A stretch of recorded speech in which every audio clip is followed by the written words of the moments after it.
தமிழ்நாட்டுல நிறைய போதை விற்பனை தீவிரவாத செயல்களை ஈடுபடுறாங்க. அவங்க எல்லாம் இந்த தமிழக அரசு எந்த நடவடிக்கை எடுக்கல. அதனாலதான் மத்திய இருந்து எண்ணெய் அதிகாரிகள் தமிழ்நாட்டுக்கு வராங்க சோதனை நடத்துறதுன்னு அச்சுராஜா சொல்லியிருக்காரு. இல்ல, அதுக்காக எண்ணெயை போதைப் பொருளை ஒழிக்க கொண்டு வரப்பட்டது இல்ல. நீங்க ஏதாவது தவறா ஏதாவது புரிஞ்சுக்கல. அவர் சொல்லுவாரு எண்ணெயை அதுக்காக கொண்டு வந்தீங்க. எண்ணெயே கொண்டு வரும்போது போதைப் பொருளை ஒழிக்கிறது உங்களுக்கு தெரியாம போதைய நாட்டுக்குள்ள வந்துருச்சா?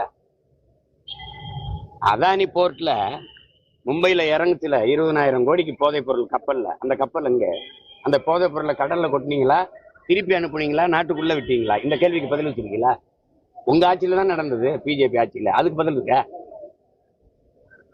பாரதிய ஜனதா நாட்டை ஆளுது, இந்திய பெருநிலத்தை ஆளுது, தமிழ்நாட்டை திமுக ஆளுது. ரெண்டு கட்சிக்கும் தெரியாம போதைப் பொருள் வந்துருச்சா? சொல்லுங்க தம்பி, வந்துருச்சா? விற்கப்படுவான்.